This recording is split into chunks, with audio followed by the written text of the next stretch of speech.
next 7 decades, he devoted his life to serving the American people, which he did from the cockpit of his bullet-riddled fighter jet, tough times, in the weightless silence of his Mercury space. Oh, that's okay. That's okay. We have to respect John Glenn.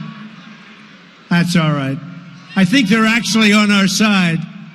They just don't know it yet. They will be soon. Donald Trump speaking last night, and in fact, set to speak in Louisiana today, where they're having a runoff election down there. He's going to go down and pull for the Republican candidate in that race. But he's speaking last night, trying to honor the memory of John Glenn, who, for God's sake, besides being an American hero, he was a Democrat. And I have to wonder to myself, what spurred whoever was protesting at that particular moment to pick that particular moment to stand up. I mean, and show the rear end. I don't get that. Quite frankly, but that's some frightening stuff. Welcome back into the program.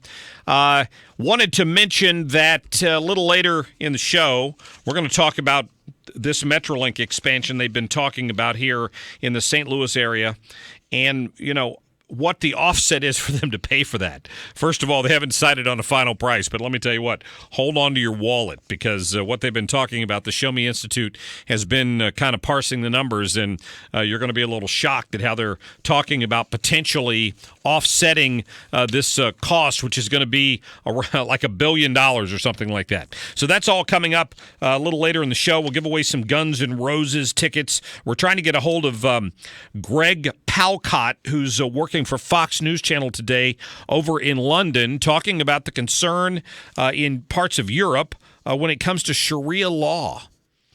So that's all coming up here today. Right now, we are fortunate to have as our guest Brigitte Gabriel. She's the president of Act for America. And Brigitte, how are you?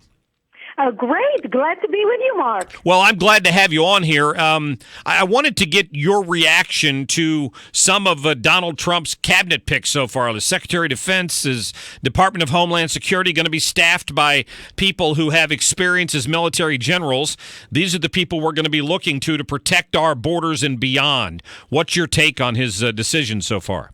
I love his decisions. He is choosing people who have already a proven record of serving our country selflessly, laying their life on the line without expecting anything in return. They served our country, they will continue to serve our country, and they will continue winning for our country, because these generals know how to fight and know how to win and are trained to win. And finally, we have a president a president-elect, not even president in office yet, Mark, who is already making decisions to protect the country better than Obama and his administration, who thought they knew more about winning wars than the generals themselves knew. The Obama administration was nothing but shackles around the ankles of our generals. He actually fired generals who did not agree with him. So I'm very excited about what Trump is doing. And here's another point. Notice how he is picking people, not because he's paying favors back. These generals did not donate big money to the Trump campaign. These generals are not mega donors. He is choosing people not because he owes them a position, but because he knows they are the best, most qualified people to do the job, and that's very admirable about Trump. Absolutely. When Rahm Emanuel had a chance to meet with Donald Trump, and I'm still not quite clear on why Donald Trump wanted to meet with Rahm Emanuel. Emanuel came out of the elevators there at Trump Tower, rushed over to the TV cameras, and bragged about how he had lectured Trump on this DACA Act, talking about sanctuary. Plus, he wants to continue to provide sanctuary for illegal aliens in Illinois and I guess across the country where cities have done that.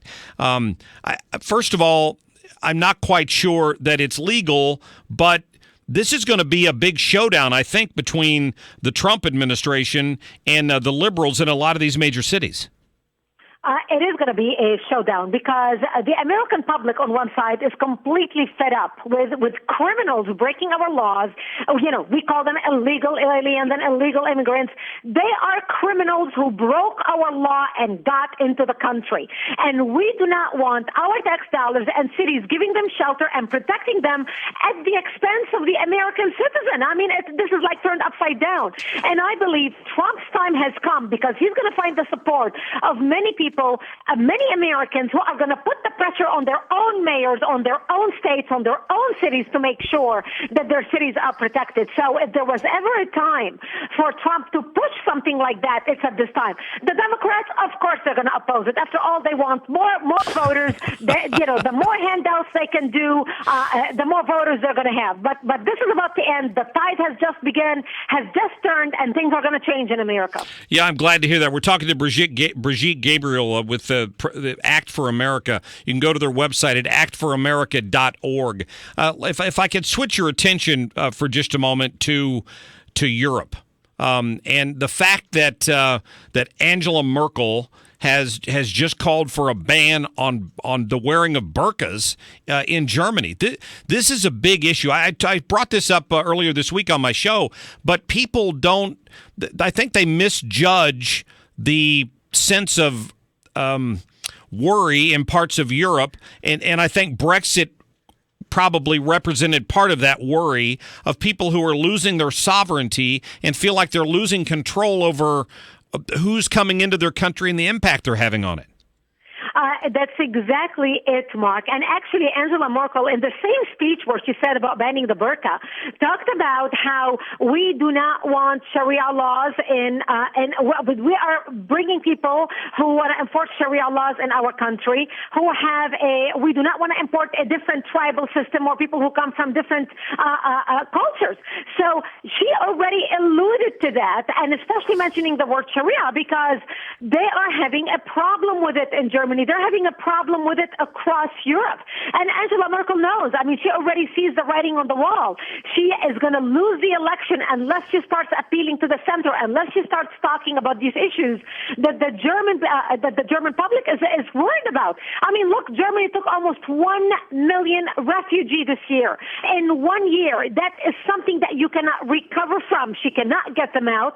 They are not assimilating. And by the way, the appearance of the burqa in the community is the first sign that this community is being radicalized. That means the people that are living in this community, they are not assimilating, but to the contrary, they are bringing their culture with them, and they are holding on strong to that culture. And that means their women's rights are trampled upon. That means, a lot of criminal activity is taking place, and they learned their lesson. Angela Merkel said, multiculturalism has failed.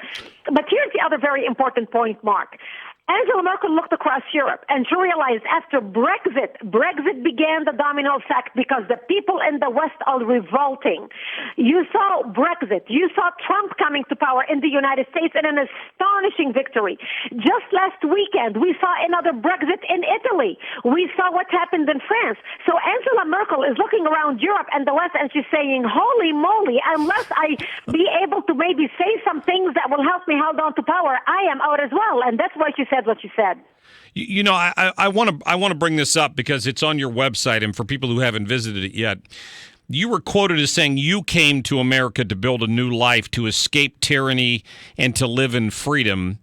And part of what you want to do here is everything you can to protect this country so your children won't have to live that way. I think that's a powerful message. That is a powerful message because my message is the message of many of the original immigrants who came to this country because we wanted a better life. We wanted freedom. We wanted freedom from everything. We wanted to escape tyranny. Look, Mark, I come from the Middle East. I was born and raised in the Middle East. I came to America in 1989. My 9/11 happened to me in Lebanon in 1975 when radical Islamists blew up my home, bringing it down, burying me under the rubble, wounded as they shouted, Allahu Akbar. I ended up in the hospital for 2.5 months, and as I went from one surgery to another, I would ask my father, why did they do this to us? And my father would tell me, because we are Christians. The Muslims consider us infidels, and they want to kill us. So I learned since I was a 10-year-old child that I am wanted dead simply because I was born into the Christian faith and lived in a Christian town. I ended up leaving the hospital and coming back home, but my home was no longer the home I left. I ended up living in a bomb shelter underground in an 8-by-10 room without electricity, without water, and very little food. And that's where I had to survive for 7 years of my life, robbed of my childhood.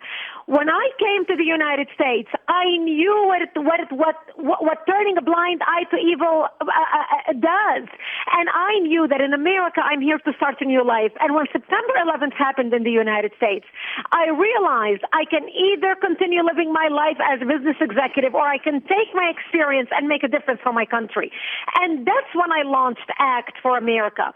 ACT for America today is the largest national security grassroots organization in the United States, with 400,000 members and over 1,000 chapters nationwide, dedicated to protecting our nation and preserving our Western Judeo-Christian values.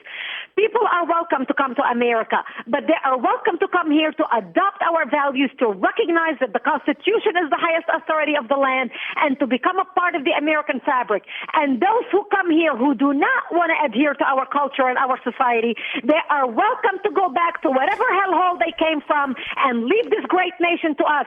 And it's about time the American public develops the backbone to call a state and speak the truth and speak it with authority. Brigitte Gabriel, God bless you, and thank you for delivering that message, and keep up the good work. Thank you very much, and I encourage people to go to actforamerica.org and join us today. Very good. Thanks, Thank Brigitte. you. Yep. Take care of yourself. Merry Christmas to you. Merry Christmas as well. All right. Thank you. Love.